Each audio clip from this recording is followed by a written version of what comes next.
Hey everybody, Jim Dedelow, WJOB, sitting around the studio here, hanging out. We just finished the Veterans Views show. As you guys well know, that's been on for a number of years here from 9 until 10. The veterans invade, literally, the studio here, and they do a show that a lot of folks that are associated with the military like to listen to on a regular basis. I have one of those guys to my right now, and I'm very proud to have him in the WJOB studios, and that is Jim Nolan. He is a World War II veteran. Here we are in 2013. He's 88 years old. He just got off the air. He really enjoys listening to the Veterans Views, and he also enjoys, of course, being on the radio. Jim, I got to tell you, on behalf of the Calumet region and so forth, and all of us here at WJOB, thank you for your service, my friend. Well, I consider my service as an honor to serve this nation, and I was happy to do it, and if I was young enough, I'd do it again. But maybe some people regret being in the Navy or Army, but I didn't. I considered not only my duty, but an honor. And who did you? What branch did you serve with? Navy. I was a Navy man. And yeah. Where were you during World War II? Well, I was all through the war practically. I enlisted early, and I served on a troop transport, on invasion transport. We were involved in many of the invasions, major invasions of World War II, and I met some wonderful people along the line. Mostly in the Pacific, then? No, I was in the Mediterranean. Naples was our home port when I was there. They had captured Italy. Italy surrendered the morning of the Salerno invasion, and Salerno was a terrible battle, but the Allies won. They won that battle. Any of the names of some of the ships that you were on you want to share with us? Yeah, I was on the Stanton, and it was a flagship of the 99th Transport Division. We had several famous ships. We had the Florence Nightingale, the Chase. Oh, I can name dozens and dozens. We had 50 ships in our flotilla. Our admiral was Admiral Deerdorf. And Deerdorf, we could, another time I'll tell you a story on him. What do you mean, out drinking or what? No. Good. No, he canceled the invasion of Salerno. The morning of the Salerno invasion, the seas got so rough that he thought he'd lose more soldiers by invading, and of course he had a report to Washington, and they were going to court-martial him. But he was a captain. He come back as an admiral. He got promoted.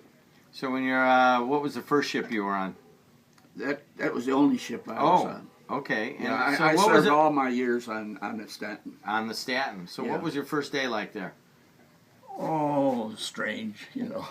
I was just a kid. How old were you? 17. So you lied. Well, I didn't lie exactly, I guess. That was great. He says the truth, right? So you're 17 years old, walking onto a ship, and where was that at? My ship, due to the fact it was a flagship, it came in where the Queen Elizabeth or the Queen Mary docked. We used one of the other docks, and it was in the Mary slot when I saw it. So I thought, well, I'm going on something big, you know. But ours was pretty big, but nothing like those big liners. Well, let's add that up. That's 60, 70 years ago, 71 years ago. And you have fared fairly well. You say you would do it again if you were young enough. I certainly would. Why is that? I would make the Navy a career. I made the mistake. My wife and my lady girlfriend wanted So they were two different people? They wanted me to come home. Okay. And I made a mistake. I came home. So you had a wife and a girlfriend? Yeah, right. Okay, well, you know, it was different times then. But so you came home and you got out of the Navy, and you've got a lot of years there since. So have you stayed here local? Yeah, well, I went to Arizona. I lived in Arizona for about 6 years. And other than that, I lived in this area. Yes. Okay, and what profession, craft did you go into? Electrical. Electrical? Yeah. I went in the electrical business.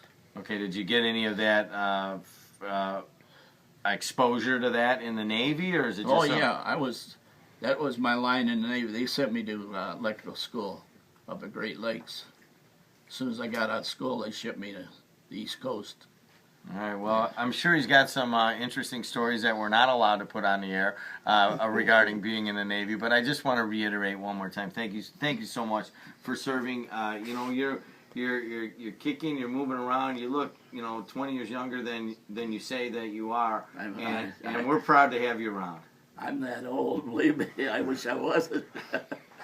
That's good. I'm glad to hear that, but it's hard for me to believe it. All right. Well, one last thing I'd like you to do, if you could possibly, maybe, if you were to say to someone that is either going into the military or thinking of going into the military, what would you tell that person?